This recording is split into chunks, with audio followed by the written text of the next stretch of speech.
প্রার্থী ওনার হাজবেন্ডের নামে যথেষ্ট ইলিগেশন আছে। তিনি নাকি সমস্ত ডিস্ট্রিক্টের মধ্যে সবচেয়ে বড় ড্রাগসের কারবার। বঙ্গাড়ি আরো কত ধরনের 2 নম্বরই কারবার ওনার ছিল বা আছে। আমাদের এলাকার একটা চর্চা যুবক ডাইরেক্ট মারা পড়েছে, আরো কত কিছু করেছেন। টিলাবাড়ি বান্দরকোনা জেলা পরিষদ আসনে কংগ্রেস প্রার্থী সাবি কবির আহমেদ শনিবার আসিমগঞ্জে এক সংবাদ সম্মেলন ডেকে তার উপরই সব অভিযোগ ফুৎকার দিয়ে উড়িয়ে দিয়ে বলেন সম্পূর্ণ মিথ্যা এবং ভিত্তিহীন। দক্ষিণের নেতা হলেন করিমগঞ্জ জেলার মধ্যে সবচেয়ে বড় ড্রাগস ব্যবসায়ী এবং একজন খুনি, একজন বঙ্গালীয়। ওনার নাম মুখে উচ্চারণ করা মহাপাপ। উনি মিথ্যাবাদী নেতা। উনি কংগ্রেস থেকে নির্বাচিত হয়ে রাজ্যসভা ভোটে বিজেপিকে ভোট দিয়েছেন। সমগ্র দেশে ওয়াকফ বিল বাতিলের জন্য আন্দোলন অব্যাহত রয়েছে। সেই সময় তিনি ওয়াকফ বিলের পক্ষে কথা বলছেন। এই ধরনের নেতাকে জনগণ মেনে নিতে পারছে না। আগামী বিধানসভা নির্বাচনে ওনার বিদায় অবধারিত। আসিমগঞ্জ জেলা পরিষদ আসন তার সহধর্মিনী দুবার নির্বাচিত হয়ে অনেক উন্নয়ন করেছেন। এই সব কাজ দেখে ঈর্ষান্বিত হয়ে দক্ষিণের নেতা দিশাহারা হয়ে গেছেন।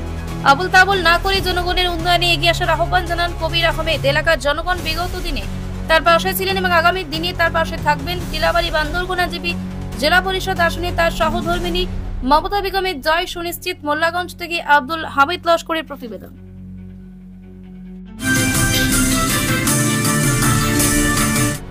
এরপরে উনি ওই আমার দাদা আছে, উনি কালকেই আমাকে বলেছে উনি কত বড় বঙ্গাড়ি আরো কত ধরনের 2 নম্বরই কারবার ওনার ছিল বা আছে।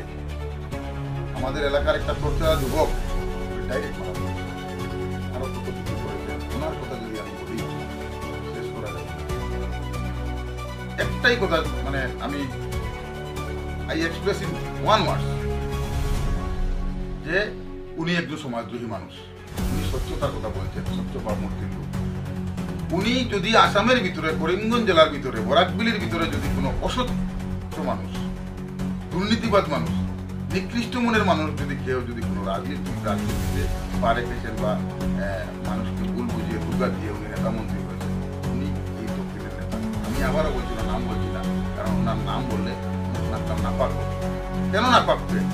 আজকের দিনে আলিমুল আমার ফতোয়া দিচ্ছে যে যারা এই ওয়াকফ বিলকে সমর্থন করেছেন তারা মুসলিম মানুষ।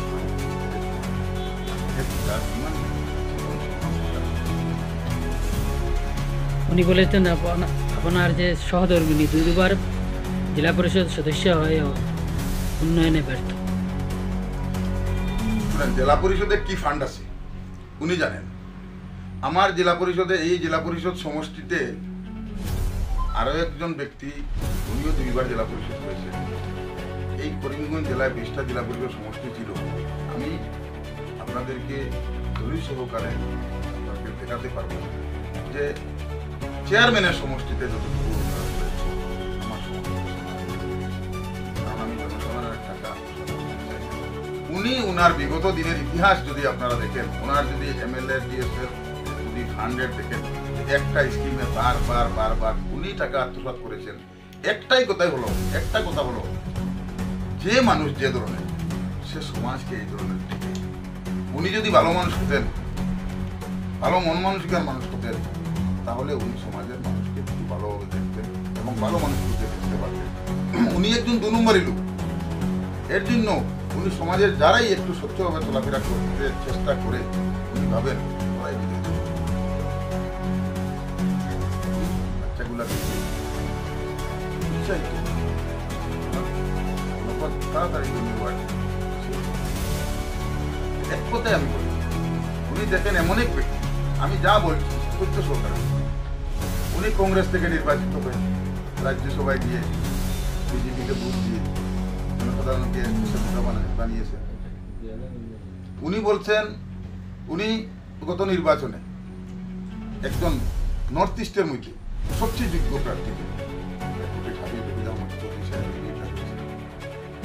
আজকে ওয়াকফ বিলের বিরোধিতা করছেন, ওয়াকফ বিলের সমর্থন করছেন। জনসাধারণকে বলছে আজ পুরো মুসলিম সমাজ যেখানে রাস্তায় নেমে পড়েছে, সেখানে উনি বলছেন এটা বিরোধিতা করে আইন পাস। আরে মূর্খ, যদি শিক্ষা দীক্ষা থাকতো তাহলে বুঝতে পারতো যে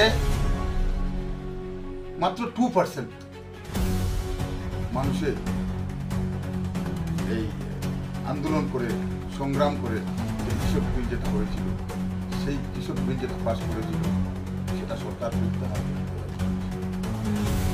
একটা আইন যদি একটা জাতির স্বার্থে হয়, একটা সমাজের স্বার্থে হয়, মানুষের স্বার্থে হয়, তো মানুষের মেনে নেবে।